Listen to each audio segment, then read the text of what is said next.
السلام علیکم دوستوں، تو میرا نام ہے محمد آصف۔ تو آج سے ہم شروع کرنے والے ہیں real life prophet stories prophet آدم علیہ السلام کے بارے میں۔ تو سورہ بقرہ میں اللہ سبحانہ وتعالیٰ نے آدم علیہ السلام کا ذکر کیا ہے۔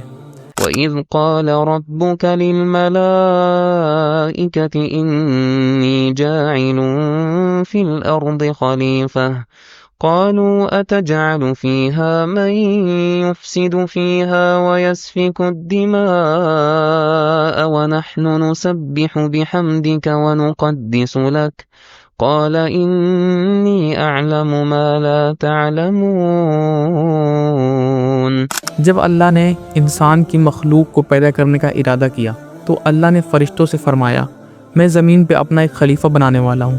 فرشتوں کو لگا کہ شاید ان کی عبادت میں کوئی کمی رہ گئی ہے، اس لیے اللہ نے نئی مخلوق بنانے کا ارادہ کیا ہے۔ فرشتوں نے جنوں جیسی دوسری مخلوق کو بھی دیکھا تھا جو زیادہ عقل نہیں رکھتے تھے اور خوریزی کرتے تھے۔ فرشتوں نے اللہ سے کہا، اے اللہ، ہم تیری تسبیح، حمد اور پاکی بیان کرتے ہیں۔ کیا تو ایسی مخلوق پیدا کرے گا جو زمین میں فساد کرے گی اور خون خرابہ کرے گی؟ اس کے جواب میں اللہ سبحانہ وتعالیٰ نے فرمایا، جو میں جانتا ہوں وہ تم نہیں جانتے۔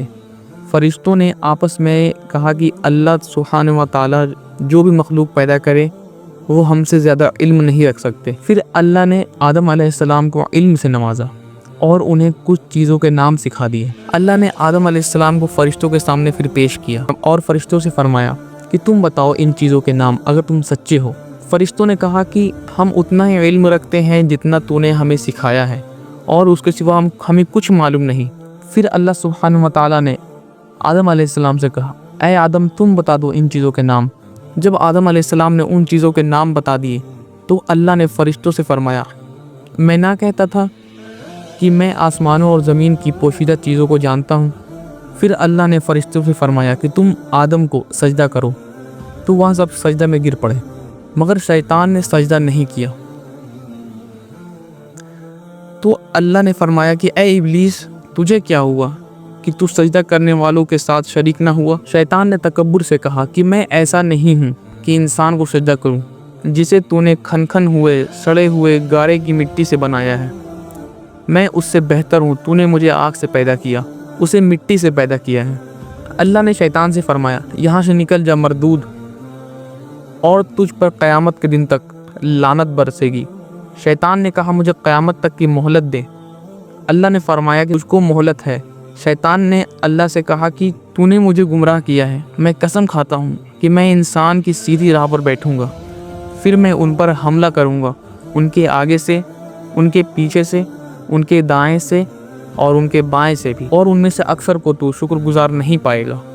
تو اللہ سبحانہ وتعالیٰ نے فرمایا کہ تو یہاں سے نکل جا، ذلیل خوار، جو ان میں سے تیرا کہنا مانے گا میں ضرور تم سب سے جہنم کو بھر دوں گا، بے شک میرے خاص بندوں پر تیرا ذرا بھی زور نہ چلے گا۔ جنت کی ساری نعمتوں کے باوجود آدم علیہ السلام جنت میں اکیلا محسوس کرتے تھے۔ پھر اللہ سبحانہ وتعالیٰ نے حضرت حوا علیہ السلام کو بنایا تاکہ آدم علیہ السلام ان سے سکون پا سکے۔ اللہ نے فرمایا کہ اے آدم، تم اور تمہاری بیوی جنت میں رہو، پھر جس جگہ چاہو تم دونوں کھاؤ، لیکن اس درخت کے پاس مت جانا ورنہ تم ذلیلوں میں سے ہو جاؤ گے۔ پھر شیطان نے ان دونوں کو دل میں وسوسے ڈالے اور کہنے لگا کہ تمہارے رب نے تم دونوں کو اس درخت سے اس لیے منع کیا تھا کہ تم کہیں فرشتے نہ بن جاؤ یا کہیں ہمیشہ زندہ رہنے والوں میں سے نہ ہو جاؤ۔ اور شیطان نے قسمیں تک کھا لی کہ وہ ان کا خیر خواہ ہے، بس مردود نے دھوکہ دے کر ان کو درخت کی طرف کھینچ ہی لیا۔ جب حضرت آدم اور حوا علیہ السلام نے درخت کے پھل کو کھا لیا اور ان کے سطر پر چیزیں کھل گئی اور وہ درختوں کے پتوں کو توڑ کر اپنے اوپر چپکانے لگے اور اپنے سطر کو چھپانے لگے، پھر اللہ سبحانہ وتعالیٰ نے ان کو پکارا اور فرمایا، کیا میں تم دونوں کو اس درخت سے منع نہ کر چکا تھا اور یہ نہ کہہ چکا تھا کہ شیطان تمہارا کھلا دشمن ہے؟ حضرت آدم اور حوا علیہ السلام نے کہا کہ اے ہمارے رب، ہم نے اپنے اوپر ظلم کیا ہے، اگر آپ ہمیں نہ بخشیں اور ہم پر رحم نہ فرمائیں گے تو پھر ہم تو ضرور تباہ ہو جائیں گے۔ اللہ سبحانہ وتعالیٰ نے فرمایا کہ تم سب جنت کے نیچے اتر جاؤ، اب سے تم ایک دوسرے کے دشمن ہو اور تمہارے لیے زمین پر رہنے کی جگہ ہے اور ایک مدت تک نفع حاصل کرنا۔ اب تم کو وہی زندگی گزارنی ہے اور وہی مرنا ہے، اور وہیں پھر سے پیدا ہونا ہے۔ دنیا میں آنے کے بعد آدم علیہ السلام نے اللہ سے 40 سال تک معافی مانگی، پھر اللہ سبحانہ و تعالیٰ نے آدم علیہ السلام پر رحم کھا کے انہیں معاف کر دیا اور فرمایا کہ تمہاری اولاد دنیا میں رہو، اور یہ بات یاد رکھو کہ جب میری طرف سے کوئی نبی ہدایت لے کر تمہارے پاس آئے تو اس کا کہنا ماننا، اور جو لوگ میرے نبیوں کی بات نہیں مانیں گے اور ہماری آیتوں کو جھٹلائیں گے وہ دوزخ میں جائیں گے اور ہمیشہ اسی میں رہیں گے۔ پھر حضرت آدم اور حوا علیہ السلام دنیا میں رہنے لگے، انہی سے انسانوں کی نسل شروع ہوئی۔ حضرت آدم علیہ السلام تقریباً 900 سال زندہ رہ کر وفات پا گئے۔ قرآن میں اس واقعے سے ہمیں یہ ہدایت ملتی ہے کہ جب شیطان نے غلطی کی تو اس نے معافی مانگنے کے بجائے تکبر کیا، اللہ کو ہی اپنا گمراہی کا الزام دیا۔ پر جب حضرت آدم علیہ السلام سے غلطی ہوئی تو انہوں نے اپنی غلطی مانی اور فوراً توبہ کری، اور تب تک معافی مانگتے رہے جب تک اللہ کو راضی نہ کر لیا۔